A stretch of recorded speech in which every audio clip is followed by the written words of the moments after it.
We're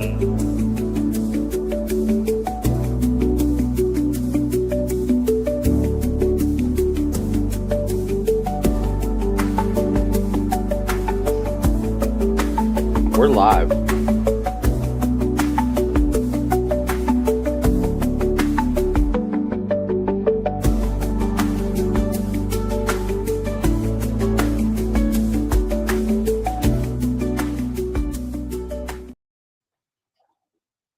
Ladies and gentlemen, boys and girls, children of all ages, Driving to the Top Productions presents once again. It's Tuesday night open mic night. My name is Big Rich. We got lots to get into tonight with this crew and a ton of others as well. The Band of Renowned, I'm sure, will be popping their heads in and out throughout the course of the night. Over on the far left, I figured to throw you a curveball tonight and rearrange everybody. Over there on the far upper left corner, that is Ken, the Bear fan, who's still celebrating from last night. Ken, how you doing, dude? Good, man. Hey, we got the revenge last night on what was a very interesting and fun game to watch. And of course, you can see him. You can see him studiously in the top middle doing something. Adam, what's going on, dude? I have no idea. My computer's gone completely freaking hayward.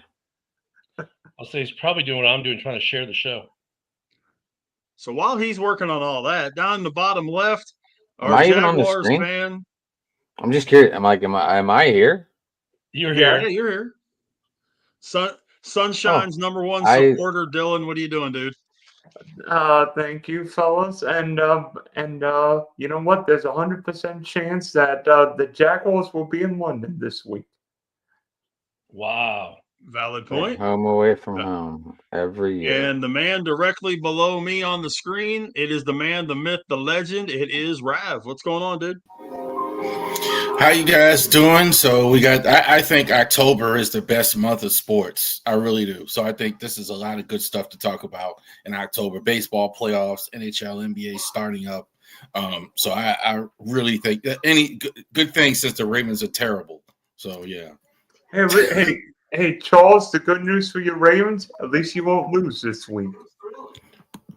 We know the Buys a 4.5-point favorite. A bad teams find a way to lose even on these weeks. So no, we weren't. I don't know. Funny story. I think it was the 1960 Cowboys might have gone 6-6, and if the other team hadn't shown up. Rav, is there any chance you guys run table? Yes.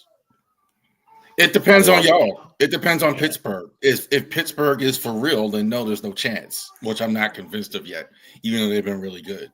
But yeah, they can win all their games. They're gonna have to win all the games though. Can they rip off 11 Ravens, straight? right? Yeah. Yeah. Can they rip off 11 straight? Yes. I don't think they will, but they could. They won't. I love it. With what they have left for their schedule, yeah, that's a tall order, man. Well, you have the Bears is automatically now looking tougher than what a lot of Ravens fans think. Bears looked really good last night. So you have now, but you got the Dolphins are terrible, the Jets are terrible. We just talked about it. True. The Broncos, so a lot of their lesser. Yeah, but you got stuff. You got the Vikings. You got the Vikings. You got the Steelers twice. You got the Patriots, Packers, who are surprisingly very good. And you're at Green Bay. That's going to be tough to run that table, dude. I don't know about running the table. I think, but you got to win. To me, you got to win at least 9-10 games. 9 games. 10 is going to be pretty. 9 gets them in. 9 might get you in. 9 and 8 might get you in. I think this conference, is really a lot of the teams in the AFC are struggling. I mean, it's not just the Ravens. I mean, it's the Bills lost to the freaking Falcons last night. Dude, the Falcons looked good last night. Falcons are pretty solid, man. Their defense has been really good for the last couple of years. They just weren't getting it together. Michael Penix is turning into a pretty darn good quarterback. And Bijan is just a flipping beast. Yeah, let's just give the credit. Let's give the credit where credit's due. Yesterday it was all Bijan. Wait, and the defense too. But that's See, Panic getting better every week. hey guys, No, I got a question for everybody. We know what this day is. Day of Remembrance. We don't have, but I want to do this into a sports topic. Do you remember one play or one moment that sticks out in everybody's life? And since the Bears won last night, we start with you, Kenny. Good, because I just finished sharing this out to all the communities. Okay. God, there are so many. That only took 5 minutes and 28 seconds. I'm getting faster, man. And I talked about the game last night in the middle of doing it all. So it would be, I have more than one. Obviously, you've got the 85 Super Bowl. You've got 2016 World Series. You got the 3 Stanley Cups. You've got the Chicago Fire inaugural season winning the MLS Cup. The Germany winning the World Cup not once but twice in my lifetime. So, I mean, there's quite a few memorable sports memories that I can dig back to in my 50-plus years on the planet. The one that was probably the most impactful, though, 2016 World Series. Cubs winning the Fall Classic after 108 years without. Well, what's even more, yeah, you got that, but then you have the way that series went. Down 27 outs. That's all the Cleveland Yep, Indians. down one game to 3, then come back, go to the game 7, take a nice lead, walk off homer. Cubs are like, yeah.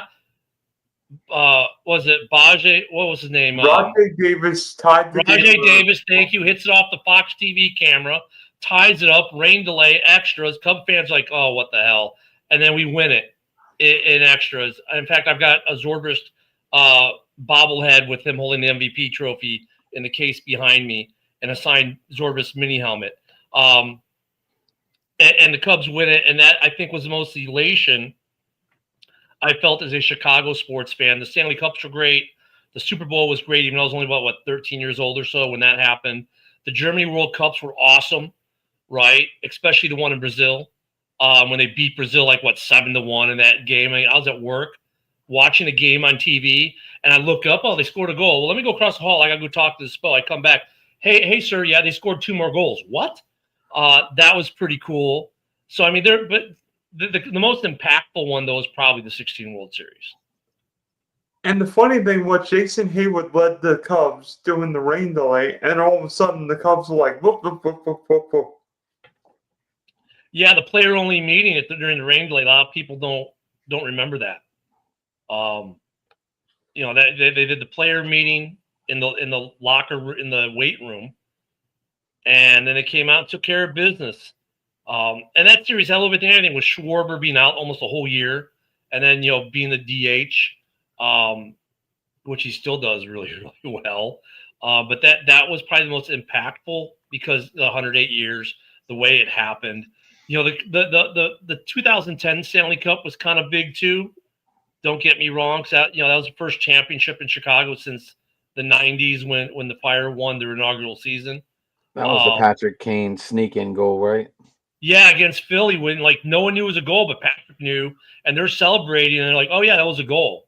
That one, but of the 3 Stanley Cups, the Boston series, right? 16 seconds, right? 2 goals in 16 seconds in Game 5, down 2-1, end up winning 3-2 in a span of 16 seconds. You didn't like getting beat by the Penguins in 91, 92? No, I don't. Think I was in college and could drink lots of beer at the time. And they got swept. And then, after the 2010 was, JR crying on TV. Because they're like, what's the matter? He's like, because it's the Hawks, man. I mean, come on.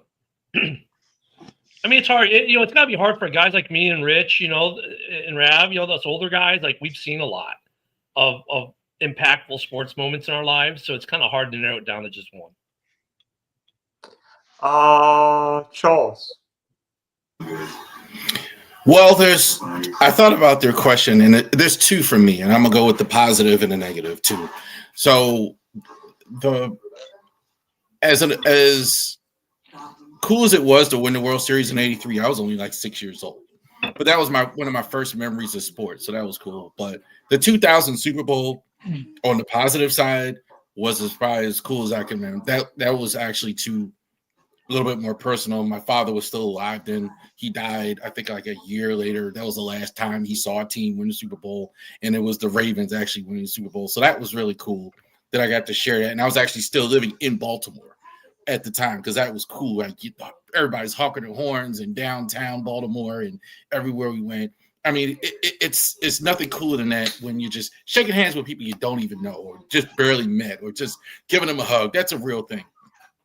So for me, that was really cool as well. The negative, I'll never forget the ALCS in '96 when the Yankees and the Orioles were playing, and the idiot Jeffrey Mayer reached over and took the ball out of Tony Tarasco's hand, and that caught, and we lost the series, we lost the game. And I still to this day, had that been the other way, had that been the Yankees that were robbed like that, they'd still be whining.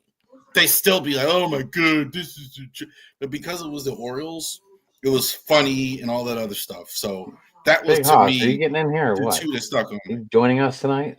Look, you got your own Bartman moment. That's what I had. Yeah. Hello, guys. Hello, Jeremy. Jeremy, how about a moment that you remember? Snoop. That you remember, good, bad, or ugly? Well, I got two, one good and one bad. How about bad first? No, you trust me. I need to tell the good one first. Okay. Trust me. The good one was when I was 11 years old and I got to watch Billy Sims in person do the karate kick to get a first down, which changed the NFL rule. That's what made me a Lions fan for life. The bad was February 8th, 2016. And if that date doesn't remind anybody of everything, that was when the fail cants were up by 25 points in the Super Bowl versus the Patriots. And I was talking with my oldest son on the cell phone. And I said, don't count out the Patriots. I think they can still win this game. He goes, man, if they do that, you need to do something with your sports knowledge. 9 a.m. the next morning, I received the call. My son died in a car crash. Oh my God, what the fuck? Oh. And so that is what made me create my first Facebook page about the Lions. That's what got me into writing game previews and reviews on my Facebook page, starting my own little Facebook Live, not even knowing that YouTube had a place for people to talk sports. And I met Jim Bordeaux of Detroit Lions on the Prowl, and he got me hooked on it because he invited me to be a part of his podcast on Fridays doing this, just talking Lions football, though. And I met many great and wonderful people like Micro Mike, Dosa Dion, and some of the biggest Lions podcasters out there. And then because I had guests on the podcast that I became a part of that I was introduced to by Jim Bordeaux, which was We Are Lions Nation, I met Dom DeRubis. And Dom DeRubis was a part of the show called Inside the Pigskin with my now publisher, Scott Morganroth, who ran it.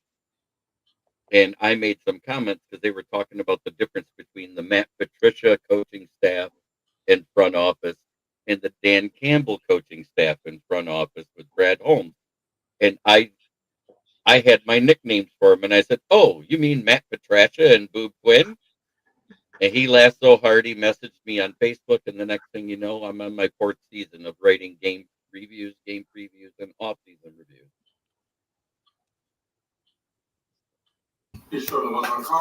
That's an awesome story, brother.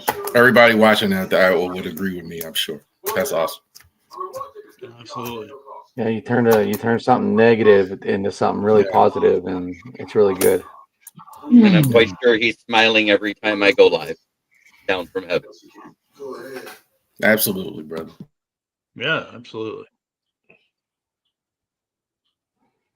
On a positive note, though, the Lions signed a cornerback today. Kendall Fuller. You can have Gardner Johnson, apparently. No, we had him on. We had that cancer in our locker room. We didn't bring him back for a reason.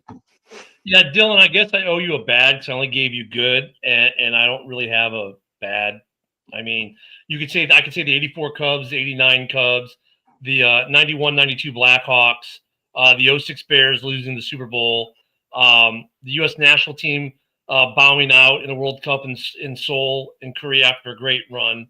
Don't remind me of that game where the refs flat out screwed us against Germany, but that's story for another day. Yeah, so I mean, sports wise, I'm a Chicago fan, so there are many. I know. Getting robbed because of the strike season. Yeah, I mean, there's a lot. Yeah, who knows? It's weird thing. Think back to '94. Tony Gwynn was hitting .394. Could have hit 400. I just wanted to tell you that we got it all figured out. Oh, big sexy. Oh no, that's Ooh, he's big sexy now. Well, he's got the Positive. wrestling hat on, so yeah, I guess he is tonight, huh? Well, Kevin Nash. I mean, 79, we are family. As far as when Pops hit that home run in the 7th game to take the 4-3 lead, sorry, Rav, but against your Orioles, but and of course it gets followed by a Steelers Super Bowl win 4 months later. That was huge for me from the positive end. From the negative end, and I will never forgive him, A, for leaving, and B, for doing the crap that he did on his hobbled, broken legs. Sid Bream sliding into home and taking the NLCS away from the Pirates. That's still, I mean, if you think about what have the Pirates done since then, there hasn't really been a whole lot of, except for that little stretch there with Garrett Cole, there hadn't been a whole heck of a lot of ultra good things with the Pirates since that thing happened. So I would say those are the two that really stick out the most. But there was one other sports thing that really stood out, and it was how it affected my dad. 2001, Daytona 500. Dale Senior dying on the last lap. We're watching the race, and 15 laps earlier, you see Tony Stewart go head over tea kettle down the front stretch at Daytona and walk away from his car. His car looks like a crushed tin can sitting in the middle of the front stretch, and he walks away. Earnhardt goes down the last couple, and I was not an Earnhardt guy, never have been, never was, but whenever he was doing the blocking that he was doing for one reason, for his guy, Michael Waltrip, to win the race, and he gets clipped in that right rear quarter panel, goes up into the wall. Kenny Schrader bumps him a little bit, and he goes into the wall at just the right angle. And it didn't look like anything, especially when 15 laps later, you just watched a car become a pile of rubble. And the net didn't drop. And when the net didn't drop, my dad's stomach dropped. I could see it sitting across the room. And he just looked at me. I had to go to work, but I had the race and the post race on at work. I got there right as Mike Helton was making the statement, "We lost Dale Earnhardt." And didn't care. I grabbed the phone and I called my dad because that was his guy. My dad was an Earnhardt fan from when he drove the pink number 2 car. And he had gotten to know Dale over years and things of that nature through his relationships with racing. That right there, and knowing what that did to my dad is right there. It's right there with it. But as I tell people all the time, and if you've listened to Two Tire Change at all, it's led to all the safety stuff that has happened in NASCAR. The safer barriers, the Hans device, the roof flaps, the all the different things that they've done to the tracks and the cars and all that kind of the suits and all that kind of thing. All of that is a direct result of what happened to Dale Earnhardt. Who knows what would So have happened to William Byron and Ty Dillon without that crash and all the safety features? yeah, because Byron didn't know it was coming. Ty Dillon made absolutely zero moves this past Sunday to say he was going on the pit road. He goes down to about 80. William Byron's going a $170, and then Dillon cut in front of him. Hey, So- you know, a positive. I think that none of us had the older guys. So I waited for all the older guys to go. So, and now Joe's here. Joe, Jeremy, Rich. One that I think the four of us. Well, Joe, we haven't heard from you yet, but I doubt you're going to mention it because we all been mentioning about our home team, stuff like that. The Miracle on Ice, right? We're all old enough. I'm sure. Like I remember watching that game in 1980 on a small television set with my parents and my little sister, who had to be she was 4. So we were watching her room as we're trying to put her to bed, which was not a good idea as we're screaming about this hockey game. But like that's a sports memory, I think, because JB, you would have been 10, 11. Rich, 1980, the Miracle on Ice. Miracle on Ice, I was 9. Miracle on Ice, I had just turned 10 because that was the winter of 1980, right? Yeah. So like we're all between 8 and 10 years old, and that was a very significant. Joe, you're in our age group, right? So I mean, I was 13. Yeah, so you're the oldest of the group. I mean, that was a very formative sports memory that because it was a miracle, right? And hence the name, the Miracle on Ice. And because we all look at I was looking at the Cubs, and I forgot about the Chicago Sting in the '81 Soccer Bowl and all that good stuff. But the 1980 Miracle on Ice, that I think was one of those formative events for all of us in terms of our youth in sports. Yeah, and first of all, I'm going to say hello to all you guys. Hope you're doing well. What's up, Joe? Joe, just to let you know real quick, we are going through. Go ahead, Dylan. It's your question. Tell him. I want to remember, good and maybe not so good, not so good of sports memories. And Joe, it's you're up. So Okay. I have a feeling I know what the second part of this answer will be. Well, I first of all, I'm going to say this is very eerie because I'm not a big NASCAR guy. I mean, I used to be a lot more.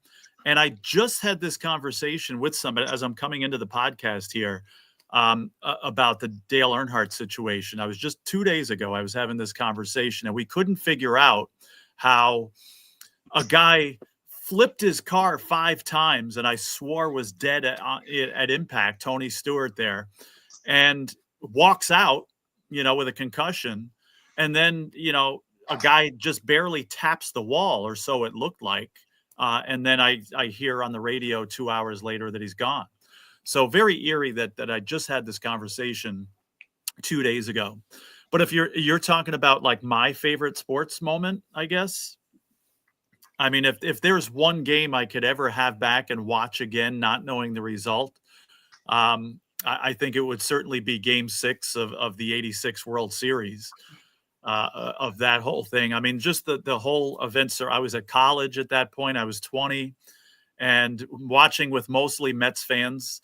And, again, they're down by 2 runs, down to their last strike several times. I mean, we were rowdy. We were, it was loud. It was crazy. We're a bunch of, college students here. And it went from being the quietest in the whole 4 years I was at college to minutes later being the wildest and loudest it was ever, like in that suite that I was in college. So I always say that if there was one game I could have back, not knowing the result, and watch it over again, it'd certainly be Game 6 of the '86 World Series. As far as negative moments, I mean, geez, I'm trying to think. 4. Can What's I that? give you 2 words, Joe, and I see can if think that of triggers 4. memory? Ride Hawaii. Yeah. Although, I haven't been a Hall. Bills fan all my life. I mean, certainly, I grew up a Giants fan, and I was still living in New York during the first Super Bowl. So I was kind of a neutral observer. I was starting to like the Bills because I knew within a year I was moving to Buffalo, and the Bills were, again, a fun team to watch. And, I was becoming a Bills fan, but I was still a little bit more of a Giants fan at that point. So, the wide right doesn't bother me as much as perhaps some other Bills fans. Certainly. And again, the other Super Bowls that the Bills lost, I mean, that first Super Bowl was the only one that the Bills were favored in. People don't realize that the other 3 Super Bowls, the Bills were underdogs in. And still, I mean, people thought that the Bills could and should win them, but it wasn't like a major shock that they lost those games because they technically, according to Vegas, weren't supposed to. That's awesome. So, Joe, I've got a question. okay. If the Bills won that first Super Bowl in Tampa, does Buffalo have more than one Super Bowl? Well, maybe, but I think because of what I just said, it's possible that they don't, because again, they were like 7-point favorites in that first one against the Giants, and they were pretty significant underdogs, I think. Especially the next one against the Redskins there. But I don't remember how much of an underdog they were against the Cowboys, but both of them, I think they were. So, and we know they were big dogs against Cowboys. I think it was like 10 or 12 points. Really? Yeah. Okay. So again, that's why it's not so much of a shock to me that they lost those games. So Super Bowl very good question. Super Bowl 26, the Redskins were favored by 7. The next year, Dallas by 6.5, and then the next year, Dallas by 10.5. Yeah. So maybe they win one of those games against the Cowboys, because they were winning one of them at halftime, I think. Yeah, and the they one just in the lane. And yeah, then they fell apart. Emmett just took over. Yeah, Emmett took over, and then With the worst Hall of Fame he was quarterback getting ever. 10 here, 12 there. And he just and then Buffalo, of course, turned the ball over a couple times. He wasn't worse than Trent Dilfer. If you how about Neil O'Donnell? How about Neil O'Donnell throwing passes right to the defensive back? Yeah, Larry Right. Brown. Now, Greatest very well. quarterback the Cowboys ever had. I keep telling people this, and they don't listen to me. Real quick, if you can Neil give me O'Donnell one is more, the best quarterback they ever had. one more sports moment. It's a hockey one. Now, I grew up I'm still an Islanders fan today. I know I have a Sabres shirt on, but I like to tell jokes on my shows. And the biggest joke in all of sports is the Buffalo Sabres. But, and I still root for them though, but I'm an Islanders fan. And when the Islanders won their first cup, they won it in sudden death. And that to me, right up there with Game 6 of the World Series is a major sports highlight in my life. And it was kind of a shock when they lost the cup finally after winning 4. They had a chance to win their 5th. And some guy named Gretzky, started hitting his peak and took that away from him. Pesky Gretzky guy, I tell you. Yeah, he was okay. He was a decent player, Yeah, he was all right. He was okay. He turned out all right. Yeah, Lemieux would have passed them big time if he didn't stay healthy. Wow, who knows? Oh, But yeah, so if Lemieux does, What are you talking? Lemieux doesn't you lose better, 2 you better whole look up him seasons because stats, of Dylan, before you cancer, start getting into that conversation with us. if Lemieux doesn't lose 2 whole seasons to cancer, he eclipses Gretzky's numbers in spades. No question. It wouldn't have, it's like Michael and LeBron now. It wouldn't have mattered in the minds of most people, which is more my point. LeBron's numbers are better than Michael's in a lot of areas. Yeah, because he played for a lot of 80 people years. don't think that. Yeah, because he played for like 30 years. Yeah. But another, you guys know, again, especially we were talking about guys that have been around for a while. Some guy named Lanny McDonald. He probably hit the biggest dagger because before the Islanders won their first cup, they had a couple of bad losses. They were favored again in a series for the first time. They came in first place in their division, and they were expected to go far. And in the quarterfinals, they played the Maple Leafs, and it went to 7 games. And some guy named Lanny McDonald scored the overtime winner and knocked the Islanders out. And that's probably the most shocking loss or one of them that I can experience for one of my teams. And then the hated Rangers knocked them out of the semifinals the next year. So no, the Islanders Lanny McDonald had that he had that big old red mustache. That's right. That he never trimmed or anything. It just, he had playoff mustache from day one. Right. Yep. And that he still might have, who knows, but I don't want to dominate the conversation. I thought the Islanders knocking out the Penguins in 92, 93. I thought that was one of the major upsets. For you guys, yeah, because they were the 2-time defending champs at that point, the Penguins. Right. And the Islanders had a bunch of down years, and then they came back that year and made that big upset in Game 7. That was like the second round, I think. Freaking Peter Nedved. Right? Asshat. Sorry, I'm not still bitter. Sure. Yeah, at least you're not bitter. Yeah. But those are the ones I can think of now, anyway. Joshy, same question to you. If we could hear you. You're on mute, Josh. No, he's not even on mute. He's not on Mike mute. isn't plugged in. Oh, my. There you go. Now you're good. There you are. Yep. There you go. All right, what's the question? Do you have sports moments, good or bad, that you remember? Yeah. Last year, F1 race, Brazil 2024, Max Verstappen from 17th to 1st, Lando from pole to 6th. Okay, so you just did that because you knew I was here. I will say that's the best drive of Max's career. Do you have a bad moment then? Yeah, when I watched the Steelers losing the playoffs last year. Yeah, you can say that every year since 2016? You mean every year? Oh, that's what I said. Every year since 2016. Oh, wait till you get one of mine. I've got 2 full good moments. Jamie. Yeah, Dylan. Same question, mate. Good moment. Yeah. Watching the Bills end their playoff drought on New Year's Eve 2017 when we beat the Miami Dolphins first.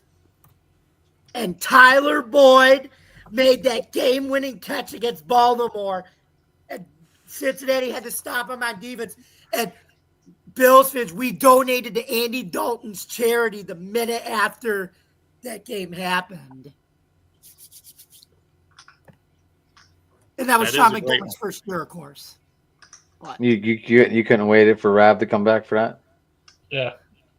Oh. That'd have been great to have it there when Rav Adam, go ahead.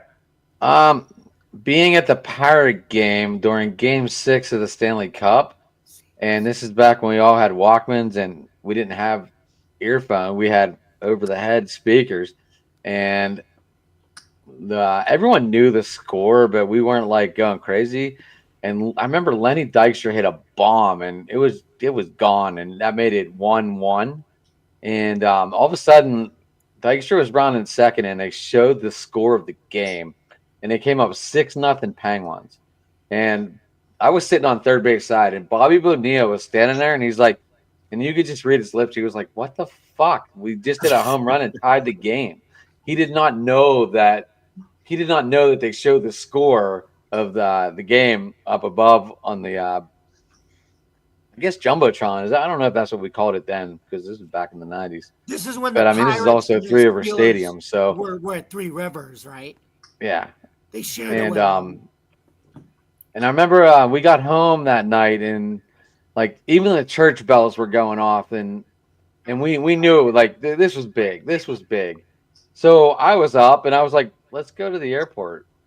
And we went to the airport, nowhere to park, and we parked on this little triangle outside the old airport and just got out and walked. And there was probably about 30,000 people out there. It was chaos. Lemieux walked through with the cup, didn't realize what was going on. Pictures, I took pictures, not very good pictures because I was 10. And so that was one of my better moments. But then, Rich mentioned the moment of that guy stealing. Not even stealing. It wasn't stealing. Barry Bonds just had a weak ass arm in the 9th inning. And Greatest of all time, my ass. And the ball wasn't even hit. If anyone remembers, the ball was hit like right beyond shortstop. It wasn't even hit deep. Funny story about that game. And I don't know if funny story about that game, Adam. Andy Ben's like on MLB's 20 greatest games said to Barry, move in.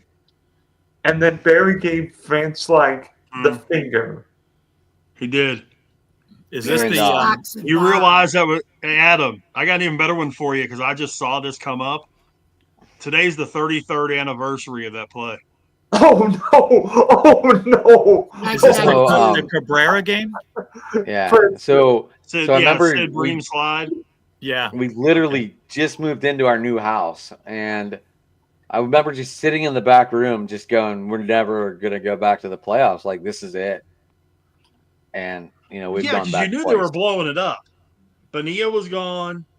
Bonds was gone. Well, Bonds was gone. Was gone. Michael LaValliere. LaValliere was gone. Van Slyke left the year after that. I still think that's a tragedy what happened. The whole core of your team went. Yeah. The other one was the 18-inning game in Atlanta.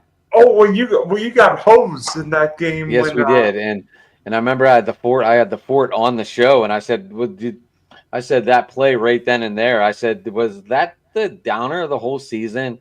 And he's like, we never rebounded after that game. That was it. And I remember saying that. I'm like, they're going to fall apart because this game just tore this team apart. And it was against Atlanta again. And that's what made it worse because it was the same team. He flat out missed the call at home. I mean, Julio Lugo was out by 5 feet. Well, yeah, I had the catcher on, and he was telling me all that. I do want to say rest in peace to Sandy Alomar Sr., though. He died yesterday. Oh, I heard about that. Yep. And I don't feel it now. All right, so you want my good memories. I'm gonna leave the second. I'm gonna leave the second one. So let's see. How about 20? Oh, thank you for the baseball update. Dodgers 2, Brewers 1, 6-8. By the way, how many people? By the way, I wish Jason won because I've never seen an 8-6-2 double play. And how Teoscar Hernandez didn't score from third, that's a story for another day. How about the Fisher around 2016-2017 playoffs, Jags Steelers, and Blake Bortles goes into Heinz Field and beats the Steelers. I thought that was more Leonard Fournette than anything. Well, yes. I mean, the Steelers beat themselves that game too. We threw two pick sixes. Well, yeah. Leonard Fournette and who threw those pick sixes? Big Ben. No, it wasn't Big Ben. Yeah, it was. Who threw the pick sixes? Charlie Batch, wasn't it? Yeah, it was bad. Yep. No, it was. Bortles, I think, on a certain TV show. And got knocked out in that game. Rav guy. Who's the best quarterback in history? Blake Bortles. The good place. Yeah. Now you Fred stuck Thomas. in your mind. No, Ben threw a pick. Let me see. Ben got hurt. No, I'm trying to think of his it's not Thomas. The running back for Jacksonville ran all over us. Wasn't it Taylor Mathis? Wasn't it Taylor Mathis? Fred Taylor. That's it. No, it wasn't. It was Leonard Fournette. It was Leonard Fournette. You're thinking of the wild card game when David Garrard got that 4th and 2, then Josh Scobie won for late field goal. And then the Jags went on and got smacked by New England. So what? In New England, so the what Jags you got know- fucking smacked in New England the following week. No, So they were what- up 20. They blew a 20-10 lead at them. That's what it was. Wow. I mean, When Jacksonville beat Pittsburgh, New England or Jacksonville was up 20-10 on New England, and New England came back and won. why are you even talking, Jamie? We beat your Bills the previous week. No, I'm trying to because he said they got beat bad. No, you guys were winning that. I watched All right, that look, game I'm with a my Pittsburgh dad. fan, so I'm allowed to say they got beat bad, even though they didn't. All right. Jacksonville didn't beat bad. They were winning the whole game. All right, Dylan, back to your story. Okay, and I know we've talked crazy baseball games. I don't know what this game ranks in terms of nutty, crazy, great is. Hussein, holy you know what? But as a St. Louis, growing up as a St. Louis Cardinal fan, Game 6 of the 2011 World Series might be the nuttiest baseball game I've ever watched on television. The That's a Freeze good game. Yeah. I Ninth was inning, there. David Freeze, 2-run triple to tie the game. Next inning, Josh Hamilton hits a home run. Mm-hmm. You know what's The Cardinals- crazy? Really? The ticket to that game, I was in town doing for the Army. I was part of the mobile train team, and we were doing a course in St. Louis. And it was funny because that day I had videotaped my submission for Instructor of the Year, which, by the way, that one won me Instructor of the Year. And I'm like, well, you know, this World Series in town. I'm a Cubs fan, but hell with it. Let's see if I can get tickets. I think I paid $65 to go to that game in the World Series. I know my cousin was at that game. And then 11th inning, David Freeze hits a walk-off home run, and Joe Buck famously said, "We will see you tomorrow night." Texas never recovered. That was a crazy game. Yeah, go ahead and rub that in, guys. Go ahead. Joe Sorry, Rick. Aaron. Sorry, That was Rick. his dad's famous call, Jack Buck, and the what he did the same thing after 85 The, World break- Series when Ozzy hit the home run. Kirby Puckett. 80. Yeah, I was thinking about Kirby Puckett. Kirby, with the Minnesota Twins and the 91. no Braves 91. Did they make the 91. catch off the glass bigger than it should have been? That was probably the best World Series I ever saw. Like in That terms was a of great two teams, especially with two teams like I had no real interest in. I was kind of Wait, mad game that they were seven. there. Game It was 7 great. was all we could need to talk about. Two of the greatest pitchers going at it ever, Jack and they Morris went 9 and 10 innings. Yeah. Nothing Unbelievable. after 9. Come on. Absolutely, man. Now they're lucky. Now our starting pitcher's lucky to get out of the fourth, right? At least they let Blake Snell pitch That's almost also a because Ken, you no got hitter in everybody the eighth inning coming last in night. throwing 95 to 100 miles an hour. And they're Jamie, I don't want to Why? hear the excuses for why these guys can't pitch, because you had guys like Fergie Jenkins who go throw 200 pitches for pitch for 14 innings, throw 200 pitches, have 2 days rest, then go through another 196 pitches for 9 more innings. 2 days later, take 2 days rest and do it again. That's how the guys did it. The 60s, the 70s, even because into now the 80s. they're throwing a And lot now more. it's like, oh, Go ahead. he pitched 4. He's only got 23 pitches or whatever. Yeah, pull him, please.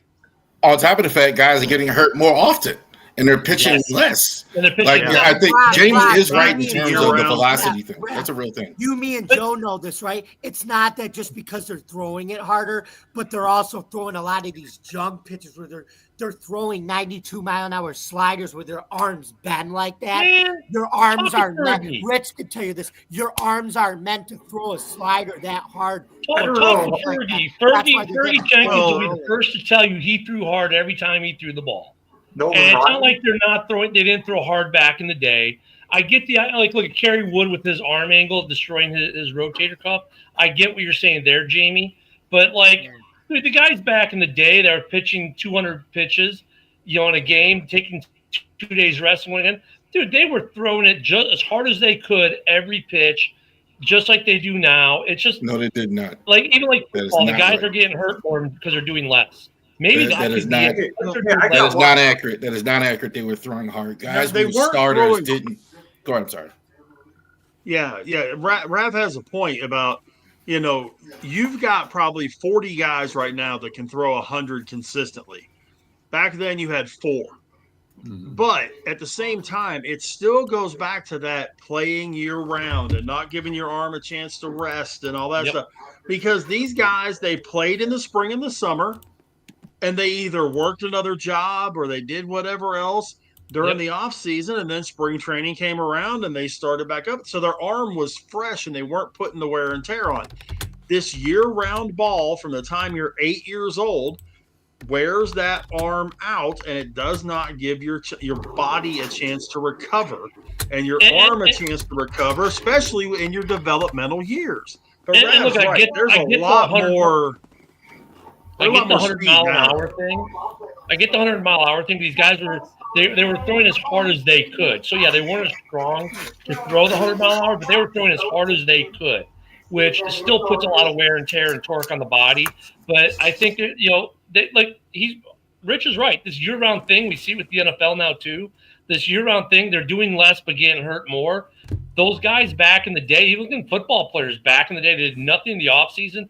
They showed up from camp to camp with beer bellies, a case of beer, and a sleeping bag, and they were getting less injuries than these guys are now. We're doing this year-round conditioning and everything else. I mean, there's something to it. I mean, ask Fergie Jenkins, he'll tell you. He threw hard every time. One more thing about the pitching, One more thing about the pitching, real quick.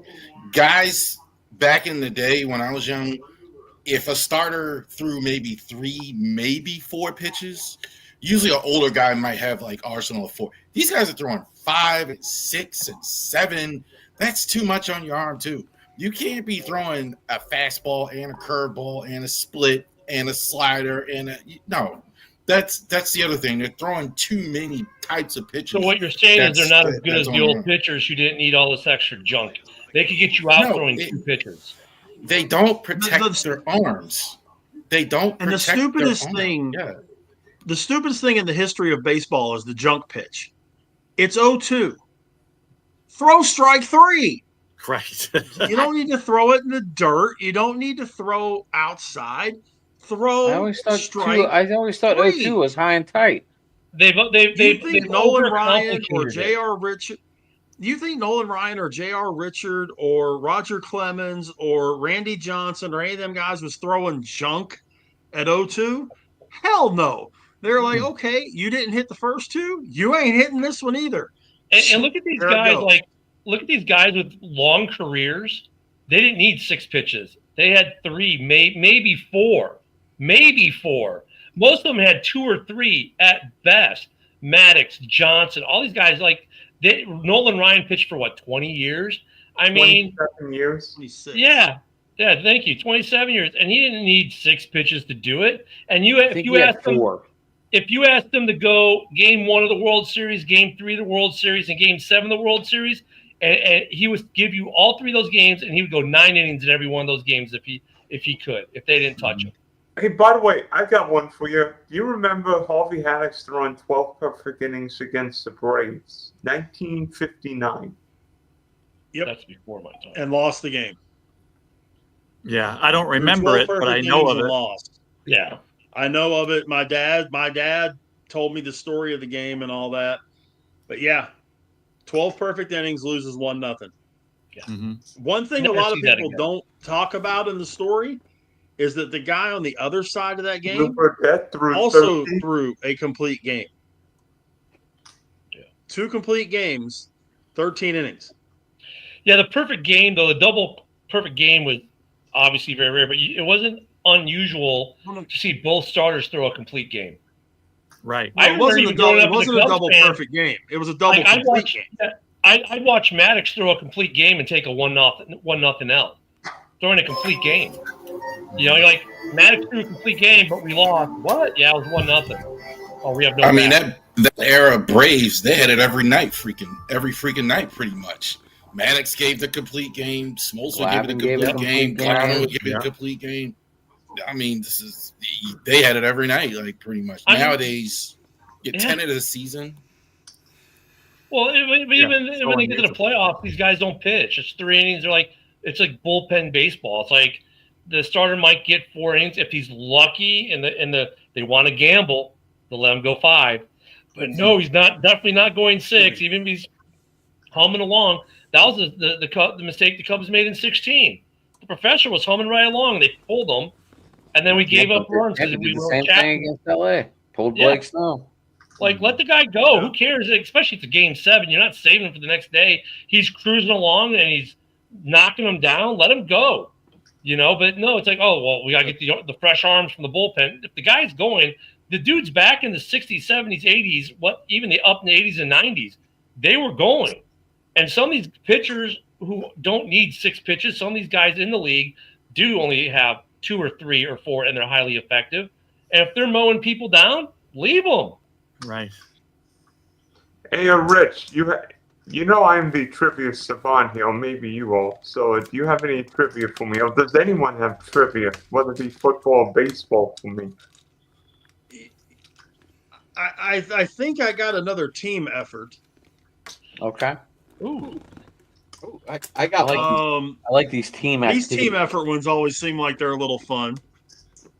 But I got a question for you. Let's see if you can get it there, Dylan. Okay. Who is the only college national champion winner to earn a Super Bowl ring, but not as a starter, his rookie season? Ooh. Say that again, Jeremy. Oh, I think I know Who is this the one. only national champion winning quarterback? Oh, quarterback. Who was drafted and earned a Super Bowl ring as a backup his rookie season? I'm pretty sure I know the answer, but I'll wait a second. I think I do. No, it's not. It's not who I. No, he wasn't drafted. Give a guess. Give a guess. How far back do I have to go? Probably before you were born. I think I know the answer too, but I'm not 100% positive. I'm thinking it's Brian Greasy you're talking about. Bingo! Perfect. Thinking, yeah. Super Bowl 33, right? Yep. Backing up John Elway. Came in for the kneel down. See, JB, if it wasn't quarterback, there was one. Actually, He actually ended up having a pretty decent career, Brian Greasy. And that was short but productive career. What was his name? Right. He lives in Alabama now. He actually grew up in Alabama. He won a high school championship. He won a national championship with Bama. Went to the Cowboys, won a ring with the Cowboys in the 90s. Then got in trouble and went to prison. Oh, he's a coach now. I know who it is. I met him. I know who it is. Ago. He's the high school coach. He's the high school coach who just lost a game 100-0, but he told his guys, we're not doing the mercy rule. We're not going to run the clock down. We're going to keep the clock running, and I want my boys to play. Sherman Williams, baby. He was a running back because he was behind Sherman Williams. Yeah. Okay, Rich. So what's your question?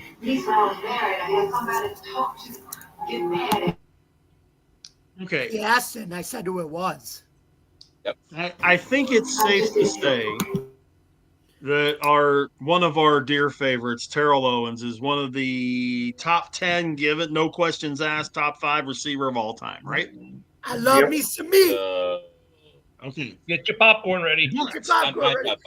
That's my quarterback. Tony Romo didn't throw me the ball enough. Did you know there were 11 wide receivers picked before him in the 96 draft, including a team that picked two wide receivers? Can you name the 11 receivers? 96. Keyshawn Johnson. Keyshawn is one of them, yeah. Give me the rock.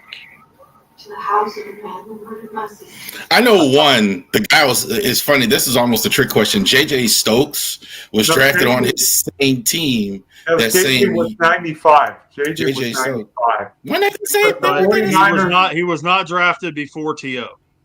No, Stokes was drafted in 95 because the 49 pick ended up being Ray Lewis. The Hitman, Ray Lewis. Hey. I can give you guys a couple of hints once we get a little deeper into I got two. Okay. Marvin Harrison and Mushin Yes. Muhammad. Moose.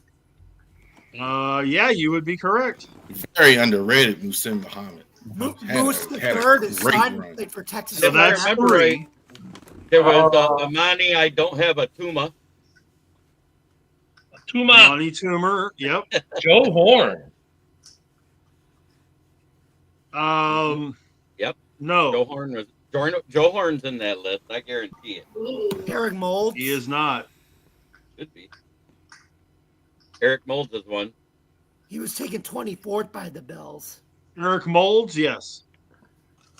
I know Jermaine Lewis was drafted. I think he was after. I think Jermaine Lewis was a fifth rounder in that year's That's draft. who I was thinking too. Jermaine Lewis. I remember he got drafted by the Ravens. I think this Who's that guy was now? a Falcon, if I remember right. He said Jermaine Lewis. No. That was the Ravens. Oh. I think he was after. Jermaine wasn't until like round 5 or something like that.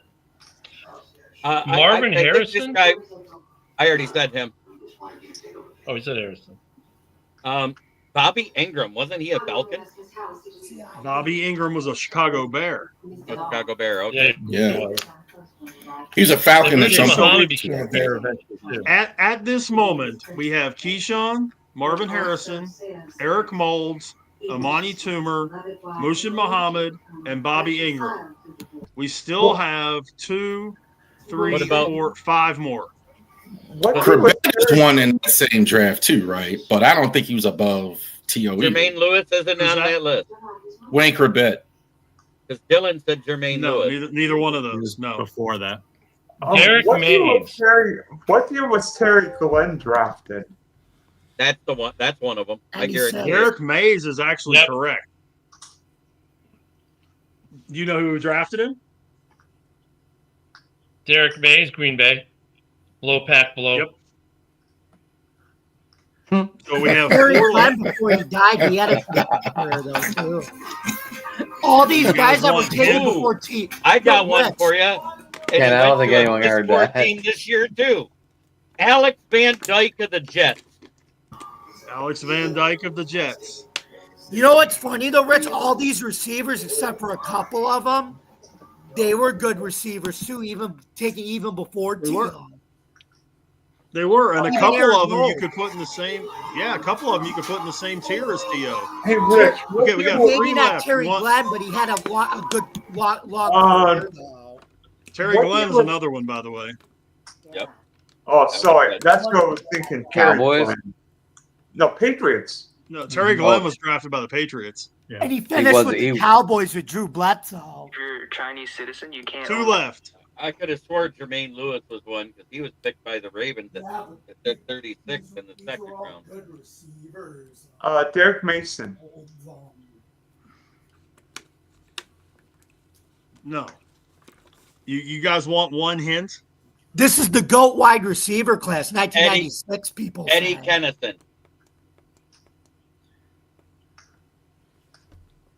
Say again. Eddie Kennison. Yeah. So we got 1 left. Don't know. I'll give you one. I'll give you a hint. This is probably the second toughest one out of the 11.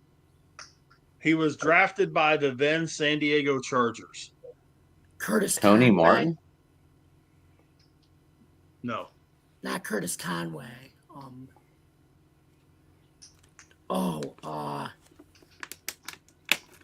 David. No, not He David. played Moss. college ball at Virginia Tech. Brian Still is the name there. There you go. Brian Still. Yep. Because he never did anything. That's why nobody could remember. Like I don't remember him. Like Well, I at mean, you all. figure him and Derek Mays Actually, are probably the Brian two that were still most cut it. obscure. Brian still caught a touchdown pass from Ryan Leaf against the Bills in the '98 opener. I thought T.O. was a lower draft pick than what he was, though. I've got. He was like 3rd round. I thought There's your boy, Rich, Ryan was like Leaf. 4 or 5. I've got one for you guys. At least he turned his life around, though. Three guys have thrown 10 inning complete games in the World Series in the last 50, 60 years. The last time I saw him alive. 50, Run that past again. I know one of them. Three guys have thrown at least 10 incomplete games in the World Series the past 60 plus years. Tom Seaver. Yes. 10 complete games in the World Series. 10 inning complete games in the World Series. Oh, 10 innings. Jack Yeah. Morris. Yes. Tom Seaver, 1969. Okay, so you got the two I knew you'd get. Now you will not get the third one. There's gonna be some obscure guy who no one's ever remembered. I'll give you a hint. I'll give you a One was a hint. Yankee against the Pirates, right? Wasn't there a complete game shutout in the 60 World Series? Whitey Ford is not the answer. No. Do you want a hint? Sure. No. I'm thinking.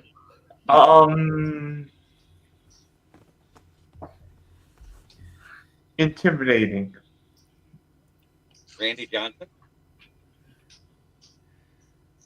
The guy that didn't keep a gun and instead had a bag of baseballs and just threw it at people if they broke into his house?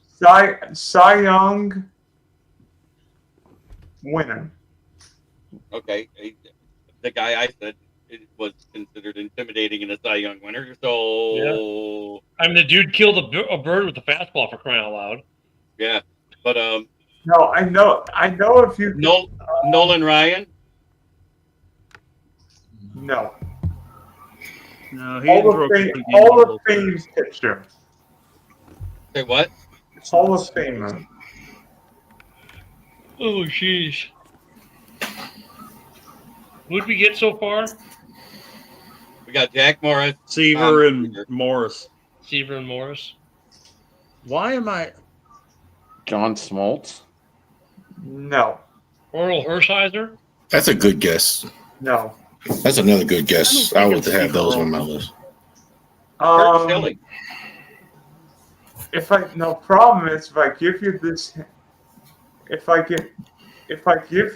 hint, you will get this in like 2 seconds. You want the big hint, or do you want a hint? Bob Gibson. Yes. Oh, wow. Game 5 of the 64 World Series. Okay, I was going to say 68, but 64. Okay. I did not know that, but all right. That's pretty solid. And by the way, Steve Carlton's the last guy to throw 300 innings in a season, 1980 Phillies. Yeah. Yep. Why do I know all these dumb stats? Because that's what we do. We fill our minds up with stats that are good for nothing except for this. Hey Josh, do you have any Wolfless trivia for me? Dylan, there's no such thing as a dumb stat. I said Wolfless trivia. Or no such thing as a worthless stat. In sports, anyway. Oh, I've got one for you. There is one. Quarterback wins and losses. Yeah. I could do one of these, but I got to. Actually, to me, pitcher wins and losses are insignificant. Oh, no. I don't agree with that. The pitcher has more to do with a team winning than losing usually, unless it's because they have a team where their bat goes so cold that it feels like they're held by the polar ice cap, like the Tigers. Yeah, because I don't know how many games I saw the Cubs lose 1-0 when Maddox pitched. Right? You know, when Jacob deGrom goes like 8-17 and has a 1 ERA or something, or Nolan Ryan. Yeah. You know, Nolan Ryan led the league in ERA one year, led the league in strikeouts, and was like 8-16 because with it like a 2.5 ERA. And leading, Paul Skeens have like 2 wins. Right. You want a really good one, Joe? Here's one for you. Roger Clemens has 7 Cy Youngs and never threw a no-hitter. Nolan Ryan has 7 no-hitters and never won a Cy Young. Right. Even though he deserved to win it a couple of times. Well, I would argue in some ways Ryan might be the most overrated pitcher. I might I be disagree. crazy. I would argue on those Houston Astros teams, J.L. Richard was even more intimidating. Nolan Ryan used to be an argument like of how good he was because his win-loss record was never good. He had a lot of strikeouts, but him being the greatest strikeout pitcher of all time, it kind of took that away. But for a long time, people had that argument about Nolan Ryan. How is he really is supposed to be good? He stayed around 500 a lot of times. But, If I he mean, didn't but until he's once like again, though, that's 100, not totally on maybe him not when because you go back to like, you know, how many of those games did they lose by a run? Was it 1-0, 2-1? You know, He I played mean, on crappy teams. yeah, I mean, you got to play on. It's like you have some guys who are phenomenal in the NFL. You got guys who are really good quarterbacks. Yeah, they put up 30 points a game, but their defense gives up 45. Yeah, they only won 5 games last year. Well, yeah, because their defense was literally the worst defense in the league. So No, I you mean, guys are not. You guys are not right on both. Good pitchers win. Good quarterbacks win. look at You if might you have give up one run, season. if you Go give ahead. up one run, if your ERA is like around 2, like right around 2, like guys like Maddox and that had been at times, and your team, like I remember for a while there, Carlos Zambrano had the worst luck for the Cubs because he was pitching phenomenal, but the Cubs couldn't score. Whatever day he pitched, it was like a drought. Zambrano would go 8, allow maybe 1 run, and the Cubs lose 1-0. And it was like every time. And it was like, Yeah. So you get pitchers where they're pitching great, but their teams just aren't hitting. Now with the I don't Nolan know. I got one. I got Nolan one. Ryan argument there, you can make a difference. Like early in his career, he would strike out 12 guys, but he would walk 8. See, that's something that maybe you could say, okay, this guy's maybe not what he's chalked up to be. Right, walk to K. But, wins and losses, I think, are out of the pitcher's control. If, there's guys that win games, that have like a 4.5 ERA, but their team hits for them all the time, and you're going to call them like a Hall of Fame pitcher? I can hear Rich and Adam say about Skeens already before they even say it. I already did. Joe, it's like that's like I already did. I've been saying Skeens the whole time. But that's not normal. Skeens is not going to have a whole career like that. Yeah, right. When he's not on the Pirates anymore. Right? 8-1. Sometimes it happens, but over the course of a career, good pitchers win. It's this whole thing like closers, right? Well, we don't care about the closer ERA and da-da-da as long as it gets the saves. How many closers are actually good with a 4 ERA? It's no such thing. Same with quarterbacks. How many quarterbacks really are good who are really elite over time and lose a lot of games? Okay, I've got 2 questions for everybody. One, what pitcher, and this is not regular season, this is not Hall of Fame based, which pitcher based on postseason would you want to start from the left side and the right side? And then I have question 2, and then we'll get to question 2. Let me see. Who am I going to pick? I don't have an answer. Adam. I'm going Randy Johnson from the left-handed perspective. From the right-hand perspective,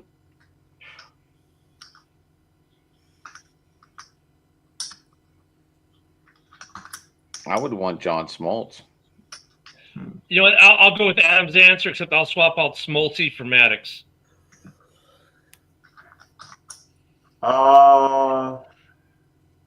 Jeremy. No, I don't have an answer. I'm leaving. Joe. Have a good one, JB. Well, I was going to go with that John Smoltz one too. I'll go with a guy that was super clutch from the left side. Some guy named Andy Pettitte. Ooh, Pettitte's good too, yeah. By the way, I think Andy Pettitte's the winningest postseason pitcher of all time. My memory. Man, there's something about that glove. There's something about that glove, Joe. Mm-hmm. That look. Right? He was clutch. Jamie. Let's see. Lefty, the big unit. Righty. Let's see. We'll go with. Let's see what we go with here. Righty. Just It's clutch just gonna be a moments. '90s Brave pitcher, so just pick one of them. Yeah, right. Righty. Let me You're think. going with clutch moments though, and he didn't say that David it couldn't be a Cone. closer. Why not go Mariano Rivera? Well, closer Rivera, yeah. David Cone, right-hander. The Babe Ruth hat. There you go. Yeah. That was David Wells. Oh, David Wells was a my lefty. bad. David Cone's a righty.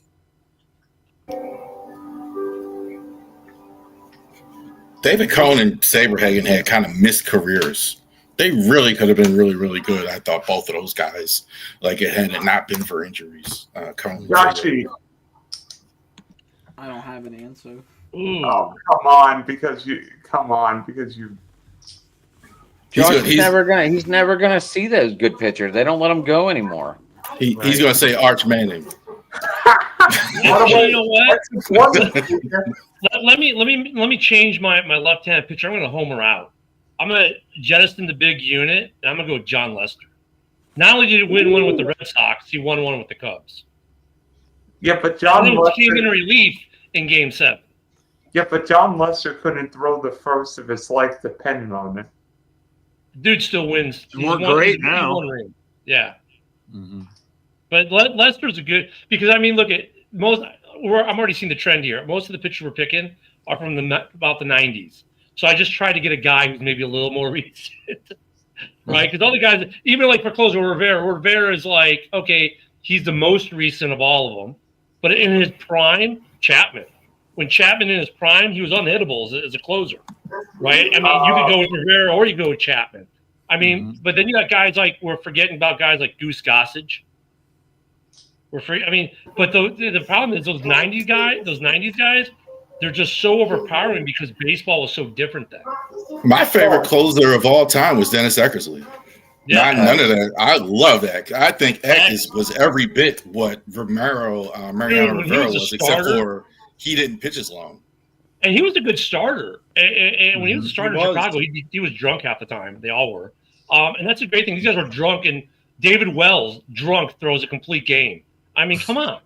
Doc Ellis. Yeah. Oh no. Wow. By the way, Ken, wasn't it true that the late Tuck McGraw was coming off a hangover every time he pitched at Wrigley Field? He was what? That Tuck McGraw always drank when he came to Wrigley Field. Dude, they all drink at Wrigley Field. Like that. Dude, Wrigley Field's the biggest beer garden on the face of the planet. They just happen to play baseball there. But back in the 80s and 90s, man, like, dude, Jamie Moyer was drunk. And you could tell. And then they bring in X, who was also drunk. Like, Lee was not drunk. There was another guy for a closer. Lee was phenomenal with the Cubs. Lee Smith. Yeah, Lee Smith. I mean, that was probably the only non-drunk guy in the clubhouse. So, I mean, yeah. But he Rosenberry to Colby. Hey, by the way, Rav, you were talking about Eckersley. Eckersley is one of only two pitchers in Major League Baseball to have 100 wins as a starter and 100 saves as a reliever. John Smoltz. Care to name the other one? John Smoltz. Smoltzy. Eck and Smoltzy. Here's what I really liked about Eckersley, because this is what Mariano Rivera doesn't have. None of the pitchers now have. He was the closer in the truest sense. He didn't even have 10 pitches. Rarely did you see an Eckersley like closing a game and he had 10 pitches. Strike one, strike two, strike three, goodbye. Strike one, strike two. Like if he had 10 pitches, that was a lot. A lot of times less than that. So that was impressive. There was no doubt ever in my mind Eckersley came in and he wasn't going to just put it away. He just didn't pitch as long as Mariano. The only thing about Rivera, though, Rivera kind of wins the overall closure thing because only Rivera had Metallica play his intro live at Yankee Stadium at a game. Oh, Enter Sandman, yeah. Yeah. Hey, Edwin Diaz had Timmy Hoffman Trumpets come in and do the trumpets live at Citi Field. I was just about to say Edwin Diaz. That's the most. The only better interest in Edwin Diaz closer interest is Rick Vaughn and actually in Major League. What about Dream Weaver with Luke Weaver? Yeah, but none of them had the band like Metallica, probably the biggest band in the world, and played live just for him to go in the game. I mean, who else can say that? It's not like you said, like, oh, we had the artist. It's not, the game can say that because he had Lemmy do his intro at Raw, on WWE. Not many guys can say they had rock legends play them in live at a sporting event. There's only a couple guys that can say that. Rivera. CM Punk just had In Living Color do it. Yeah, CM Punk. Yeah, Living Color is phenomenal. Some of the wrestling, more of the wrestling guys. Outside of wrestling, how many guys in other sports can say that? I think it's just one, and that's Rivera. Yeah. Well, like I said, Diaz having the trumpet player from Australia coming. Diaz had, yeah. But, that Diaz thing is terrific. I love the Diaz. Oh, yeah, it's tremendous. I've got my answers for you. And both of them are from the same era. Right-handed pitcher, how about 1.89 ERA, dominating the 3 World Series he pitched. And if somebody had caught the ball in center field, he might have won all 3. That'd be Bob Gibson. Mm-hmm. And left-hand pitcher, I can't believe you old guys didn't mention some guy named Sandy Koufax. Yeah, because we were stuck in the 90s. Before our time. The only thing that hurt Koufax is longevity. That's the only thing that hurt him. No, strictly postseason wise. I understand, but his whole career was 6 years. Wait, I mean, it wasn't. Patty, during that time period, Sandberg was at second, Dunston was at short, Amazing Grace was at first. That was the Ron infield. Say was at Ron Say at third. Ron Say was at third. Actually, it was Say, Dunston, Sandberg, Durham. Yeah, and then Gracie. Bull Durham. Leon Bull Durham. Yep. Jody Davis behind the plate. Sargent left, Lanier in center, and Dawson in right. Who was the second baseman before Sandberg? I know, Rich, you know this. You know this. We talked about it. Yeah. He was my favorite Cubs player until Sandberg showed up. Not Ivan De Jesus, right? Yeah, Ivan De Jesus, yeah. All right. What happened to the Cubs this year, man? I'm going to bail out. I'll talk to you guys next week. All right, Joe. All right, Joe. Take it easy, man. You too. See you, Joe. I'm well aware, Mr. Jenkins, of the fact that no one is. I'm not too far behind, but I do have a question. Shifting gears to the NFL real quick for a minute.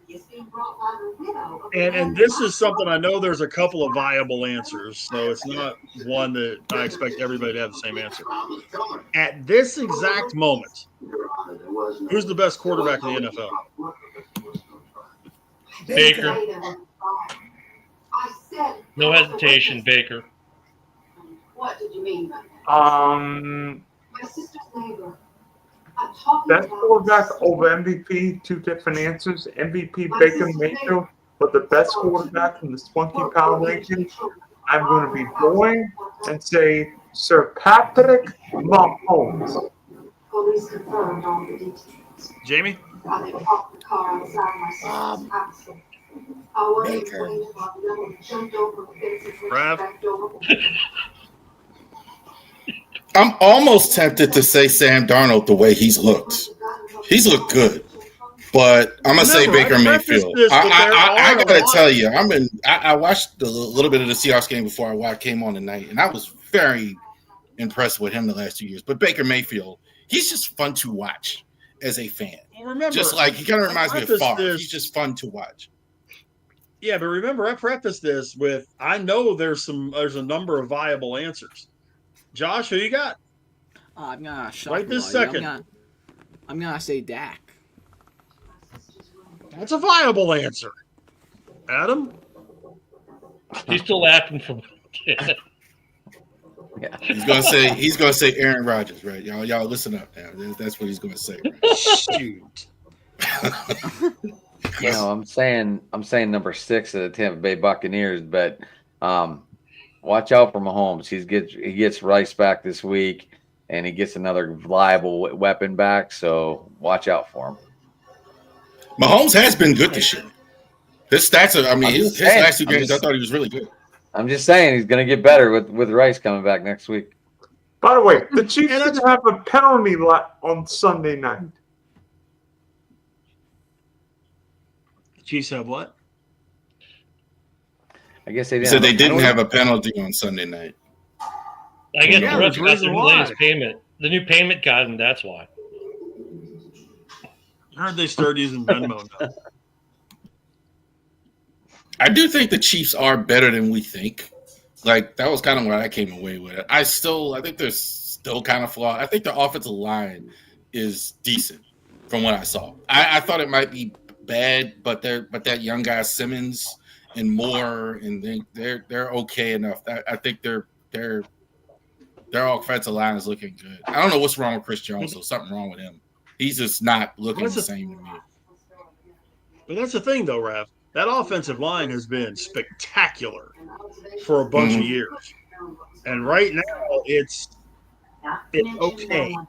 It's serviceable. It's not what it has been the last several years with Thuney and those guys in there. You know, it's a little different, and Mahomes is paying for it. I mean, and he cannot. I don't care what anybody says. He cannot be the leading rusher of this team. If he's the leading rusher on this team, he will not see the end of the season. He ain't Mike Vick. He ain't Lamar Jackson. He's not built to be the leading rusher on a team. Sorry. That's the one thing they don't have. They got no run game. Can't run the football. Pacheco, They got less of a run game than we do. Anywhere it happened. Yeah. Yeah, I'm about to drop Pacheco for my fantasy team. I was never a Pacheco guy. I thought Kareem Hunt was going to do more the second time he came in, and he hasn't even done anything this year. He's just been absolutely okay, 3 or 4 carries, 12 or 13 yards. All right, there he goes. He's not seeing the field. He's not seeing the field. Like, until they get in the red zone, then Andy Reid will put him in, but they don't. Although Pacheco. How about my Baylor Bear? How about my Baylor Bear, Tyquan Thornton? Their receiving group isn't bad either. I mean, I don't know if they have. He's going to be on the back seat now. I know, and that sucks. With Rice coming back, Thornton's going to be the odd man out. Send him to Pittsburgh. That's what I was just thinking. I think the Steelers should go after him. Did you see that the Steelers had an offer out for Shaheed during the bye week? They had an offer on the table with New Orleans to get Shaheed. Well, New Orleans isn't giving him up. He's young. He's young talent. They're not selling yet. For There's only one team that's going to be going through a fire sale this probably the next week or two, and that's Titans. Until they fire coaches or decide that fire sale, Titans, I think, are going to be selling a lot of people next week or two. They're going to be selling at the deadline. There's already tons of rumors about it. I think it sucks for Cam Ward. The irony is Vrabel's coming this week. So you've already fired before Vrabel's had a chance to come back. You've already fired his replacement. They're going to sell some defensive players off to get some capital to build that offensive lineup and the free up cap. Who do they bring into Tennessee? I mean, I'm not even hearing any big names like college names or anything like that. I'm not hearing anything going to Tennessee. You've got a certain defensive coordinator in Minnesota who might want that job. You could take whoever the offensive coordinator is for Tampa in any given year and offer them the job, it seems, because they get a new offensive coordinator. That offense still looks really good. Like, why not? So there are a couple coordinators you could already look at. Maybe Kingsbury, he takes another shot at a job. There's some coordinators out there who might take a shot. They don't draft well. Tennessee. They just don't. The personnel, they never seem to have enough personnel in Tennessee to do well. Even like Vrabel kind of made him, he's such a good coach. He kind of made it work, but they never seem to have enough personnel in Tennessee to do it. And when you sit there and look at it, you got Ward at quarterback, you got Pollard at running back, you have Spears backing him up, who I know is hurt right now. Mm-hmm. You've got Ridley, you've got Okonkwo at tight end. You've got some talent on that offense. You just can't do anything with it. There's some. You could put some points on the board with that group, but for whatever, and then that help me with the last name on the kid. AYO something or another. The receiver. The rookie from Stanford, right? Yeah. They've got some talent on that offense, but no but line. they can't score. And Cam Ward has got talent. So, Rich, it's like the Bears last year. Bears had all this talent and no O-line. Now, we went out and got an O-line, and now you're starting to see that offense put up points, and the Bears have won. They're winning games now. We're 3-2. You know what the difference between first place and fourth place in our division is? One game between all 4 teams. The Packers are in first place by a half game. I mean, and the Bears are. Look at now we're getting that tie to a is stretch. huge. That we tie should is win, huge. That's what they. Yeah, that tie is very huge. But that's what Tennessee needs. Yeah, they've got talent, but they need a line. Well, how are they going to get the line? They got some guys on defense that they can sell, who are going to be rentals, right? Because they're guys that probably they won't offer a contract to next year. They got 1 or 2 guys they could probably look to offload to free up money. And look what the Bears just did. They bought an offensive line. Yeah, but Rav's right though. They got to draft some guys too, and their drafts have been outside of the obvious picks have not been good. Well, that's what they're going to have to do. They're going to have to draft and buy. They're going to have to buy some veterans and draft some young guys for that O-line. And how are they going to do it? They're going to sell some defense. And I'm not sure how this next draft is looking because I haven't really looked at it. But if this is like a wide receiver heavy draft, they might look at doing that. If it's a running back heavy draft, they might look at trading off a running back. But if this is going to be a good O-line draft, then you're going to trade some defensive pieces that you can live without or just replace to a team that's making a run. So look at their cornerbacks. Chicago would like a cornerback. Green Bay would love a cornerback right now. You know what I'm saying? So I think they're going to be selling for draft capital. Guys, I'm going to leave. I'm going to head out. By the way, Adam, best shirt I've ever seen. Check me out. Big D Podcast, Spunky Spectrum Sports. I'll be around somewhere. Sounds good, buddy.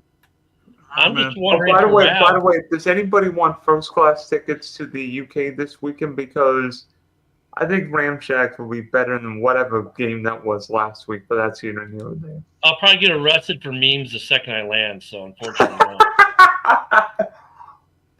I forgot there. Against memes over there. Yeah. I mean, look, there's a couple other teams I wonder if they're going to be selling, like Rav, if you guys drop 2 or 3 more games and are out of it, do you guys offload some older contracts to playoff teams this year? I mean, there are a couple teams. It's interesting who's going to be. We've been talking about in the morning show quite a bit, like who's selling, who's not. Like the obvious answer for everyone's always like, well, the Saints are going to sell. The Saints can't sell because of the contracts that they have to sell.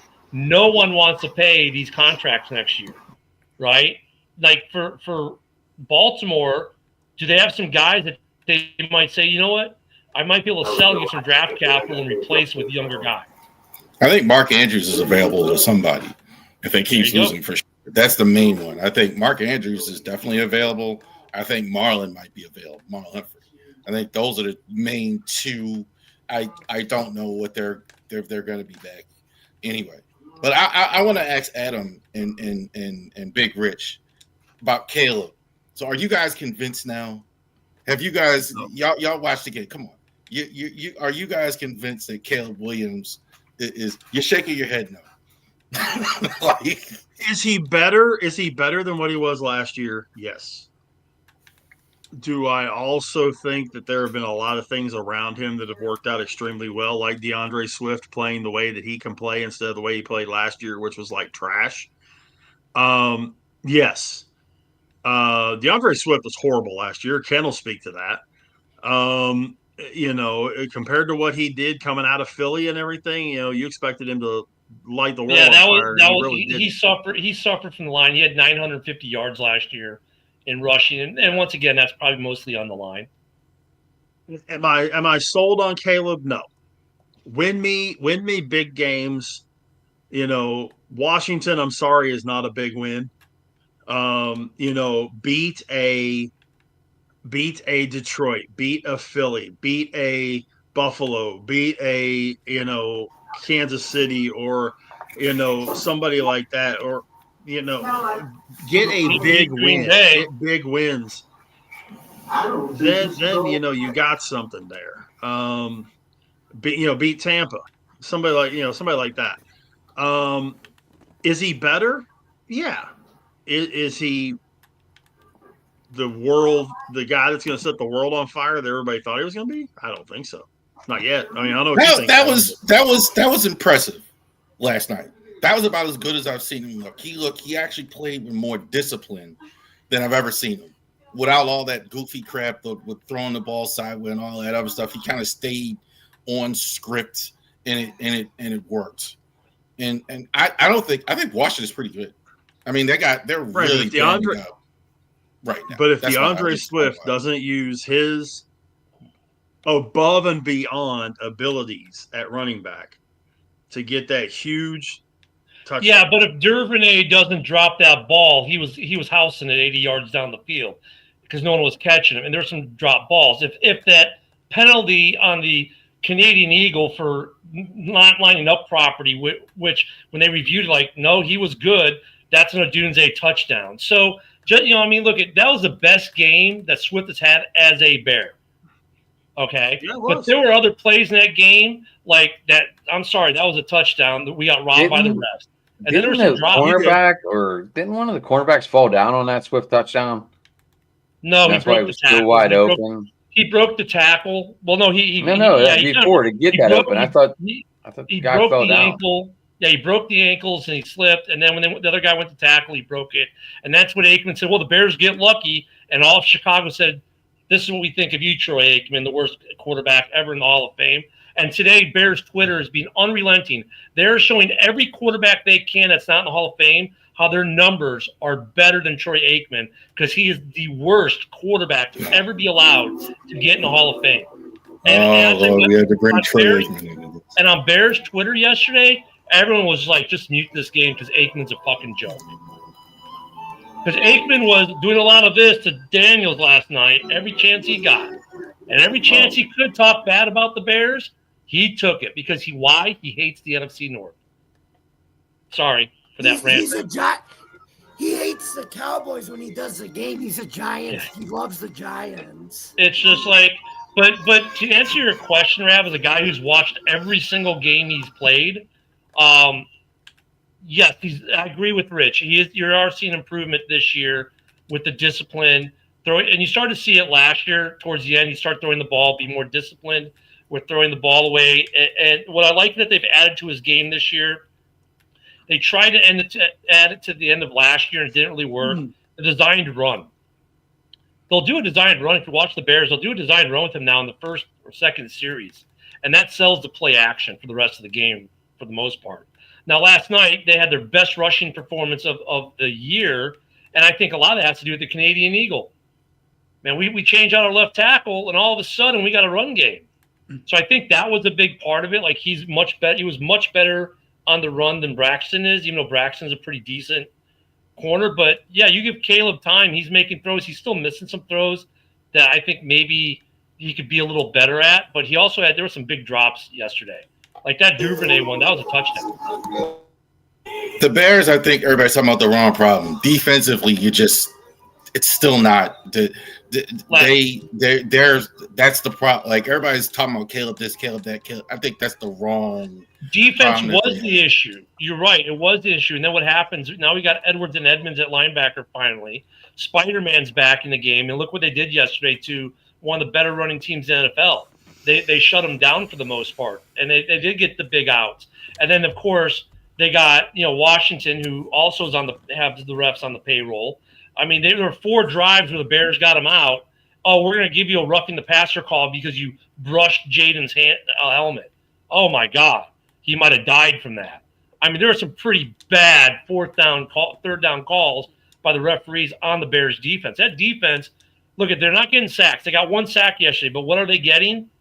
Pressures. How many turnovers are the Bears averaging a game over the last 3 games? They are getting turnovers for sure. Minimum. 3 they're minimum. Getting. Yesterday they had 4 and 4. I mean, so the last 3 games, 11 turnovers. Well, actually, no, yeah, it was 3 yesterday. So, I mean, they're ball hawking. They're creating pressure. They're not getting the sacks. That's my complaint. This Bears team that you saw last night is different than what you saw in the first 4 weeks. And the best thing I love that answers your question, Rab, though, was Caleb's post-game presser. And he said something that really hit. And he said, we would love to win every game by 30 because it's a lot of fun. Everyone wants to win by 30. It's a lot of fun. We have a blast. Everyone, gets in. But you know what I love about games like this? It lets us know that we can win these types of games. We did it in Vegas, and we just did it again in Washington. We can win these close games, and we know we can win them now. Like, that, to me, is like a massive step forward for any quarterback. That confidence his team has. And what you see from him that he's gotten better, too, is emotionally he's more like Ben Johnson. Like, you can't tell if that dude's happy, mad, or whatnot. And Caleb is the same way now. If he's frustrated, you don't see it on the bench anymore. So I think he's not what everyone hyped him up to be, because was Phantom Menace ever going to be a blockbuster? No, because they hyped it up too much. Caleb got way overhyped coming out of the draft. I don't know if any quarterback could ever be that. Will he be better than Jaden Daniels? I think those two back and forth is going to be the next 10 years is going to be so much fun, because they're going to get each other, I think, about 50-50. You couldn't have gone wrong either way you drafted. I think like Drake May was good too, really coming along in New England. I think Penix I'm not as sure of, even though they won. I'm still like, they rushed him. I don't know. Bo Nix, I'm starting to get concerned. I mean, he looked like garbage. I mean, the Jets, as bad as they played, I mean, they won, but Jesus. Sophomore, he's having a sophomore slump. Like, that's the other thing. Like Bo Nix and Jaden last year, both their teams overachieved, and you're seeing the things that were different is the Skins went out and signed some guys, right? Because they knew they had overachieved. They said, we better go out and spend some money, and they did. Denver didn't in the same way. They still got a couple guys, but not like Washington did, and you're seeing that slump more with them than you are with the Commanders. I don't know if they have any money still with the Russell Wilson contract. I don't know if that's over. I think that was the problem last year. They couldn't. Russell had so much of their cap, they couldn't do much. He's getting paid by 4 different teams this year. He's getting paid by 4 different teams this year. And look at Seattle, it this way. Pittsburgh, and the Giants. I mean, like the Colts. Are the Colts overachieving, or are they just this good? That's going to be we'll see how they do the rest of the season. But like last year, Bo Nix overachieved. They overachieved in Denver. They really did. They had some things go their ways. The Commanders had some things go their ways. They overachieved. So I mean, you're going to see some slumps in these guys. I think Penix, the Atlanta screwed him up. Honestly, I don't think he should have been the starter this year. Like, they should have gone with the guy they're paying $28 million to be on the bench, Kirk Cousins, and let Penix be the backup this year. And next year they could have broken from Kirk O'Chains, and then Penix could have been the starter with another year under his belt. Because remember, he only played last year because they finally said, okay, you're hurt, man. You need to come out. And that's how Penix got in. And because he threw 1 or 2 flashy balls, his numbers last year weren't even that good. He had 1 or 2 flashy plays. Oh, my God, he's the Messiah of Atlanta. And that's what they ran with. But Kirk is the better quarterback. They should have played Kirk this year and worked Penix up more. Guys, I got a boogie. I'm sorry. I just noticed what time it is. Yeah, I got a boogie. I got an early day tomorrow. Does anyone want to close it out, or do we want to close it out right now? Let's just do it right now. Yeah. Yeah. All right. Josh, how do people get a hold of you? You can find me on X at JMF1fan. That's it. Ask me about F1 related questions. Yeah. Later, Jay. Bye. Later, man. Have a good one. Who's next? Jamie, I'm letting you close it out last because you got the 18-minute intro. Go ahead, Raph. All right. This week on Ravery Sports Podcast on Wednesday, We're going to talk about the Sunday game the Ravens had with the Rams. So we're going to talk about that. Nebraska and Maryland playing. That was outstanding stuff, even though it didn't go our way with the Terps. So definitely going to play UCLA this week as well. Orioles free agency. We're going to talk about that on the podcast as well. So we're definitely going to talk about that. Obviously, we're going to talk about the LCS that's going on 5-1, the Dodgers right now over the Brewers. So we're going to talk about that as well. Definitely check us out on all of our social media platforms, Ravery Sports Podcast. Subscribe to the YouTube channel. Definitely, we're trying to build that, so definitely do that. Subscribe to the YouTube Ravery Sports Podcast and Driving to the Top Productions. Sweet. You can get me at Sports Talking It on Twitter, guys. You can get me at Driving to the Top Productions on the YouTube channel. Hit the like, subscribe button. Leave a message. I'll comment back. I'll talk to you. If you want to come on the show one week, let me know. And yeah, I look forward to it. Me and Rich run tomorrow night we are back tomorrow night, right, Rich? We're good? Yeah, we'll be good. All right. So we are going live with some Pittsburgh talk tomorrow night, guys. 9 p.m. Eastern, 8 Central. Me and Rich over there. And yeah, go ahead, Rich. You can get me on Twitter, BigRich8371, or on my Facebook page, just my name, Rich Richardson. We'll be doing, like Adam said, we'll be doing our Steel City Sports Talk show. Lots to talk about there tomorrow night, involving the Steelers and opening the Penguin season, and maybe even a little Pirate stuff here and there. So we'll have a lot to talk about there. It's our first show. I appreciate everybody checking us out, though. Sweet. Sir? This is our first show since September 17th tomorrow.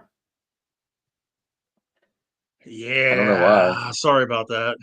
Yeah, I just saw our last show and I was like, was it that long ago? It's been all right. About a month, yeah. I'm just glad you're better. That's all I care about. Yep.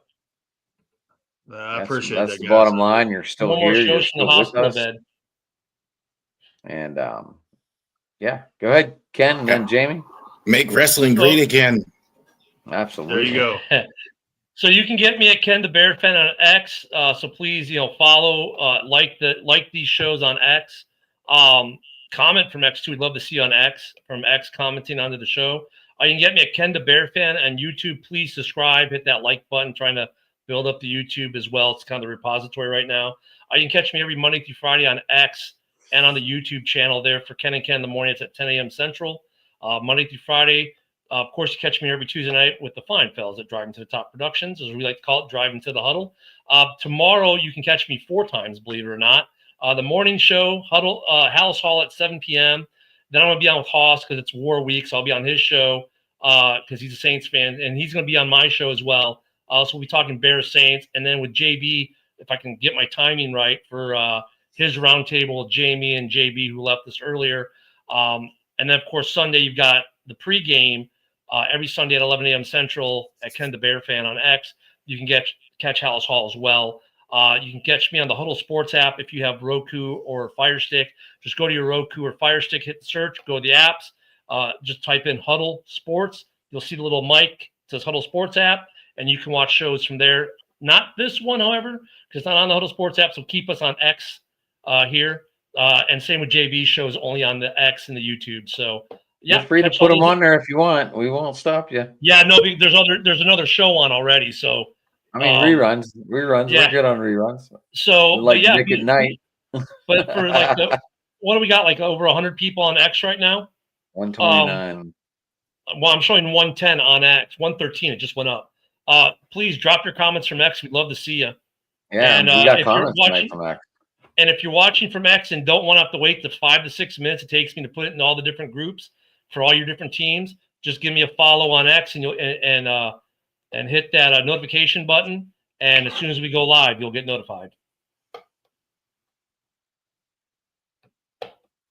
Close it out, James. I might start doing, and one other thing, I haven't done this yet, but on X, let me know. Drop me some inboxes. I'm thinking about doing a football space on X on Sundays during the game. Let me know what you guys think about that, about doing a space on X during the game as we all watch our games.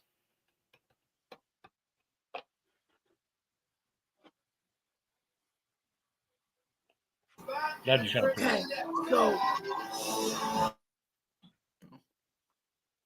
Okay, so so you guys can follow me, yours truly, excuse me, at Bill's Chat 1, at Bill's Mafia Chat, and also at Jamie Malloy, the unbiased journalist, at DJ Dog Tags on Twitter X, and theforkball.com, where I write about all sports. You guys can also catch me every Tuesday night at 8 o'clock p.m., where Joe Dalio and I just did our 8th episode of season 3 of the Buffalo Sports Conversation Room. So go check out that episode, and then check our episode later tonight on YouTube on Driving to the Top Productions from our Driving to the Huddle Open Sports mic that we do every Tuesday night at 9 o'clock p.m. And then, as Ken mentioned, me, him, Jeremy, and the other crew will be on the Roundtable Talk tomorrow on the Huddle Sports Network on Wednesday. You can check that podcast out on Roku TV, Fire Stick, YouTube, Facebook, wherever you get your podcasts there. And then every Thursday, starting in March, we'll be doing season 3 of the UFL. The UFL's rebranding, and it's going to look really cool this year. They've already got the teams, but they have not announced the coaches yet. But I think they'll get to that with a press release, so stay tuned for that. Thank you guys very much for listening. Don't forget to subscribe to our Driving to the Top YouTube channel. Don't forget to like, comment, ring the bell for notifications. And for more content at Driving to the Top Productions, you can visit our YouTube page, Twitch stream, X stream, Facebook, wherever you get your podcasts. For Adam, Rev, and Ken, I Driving to the Top Productions. I'm Jamie Malloy, and this has been another episode of Open Mike Sports Night here on Driving to the Top Productions. Good night, everybody. Later, guys.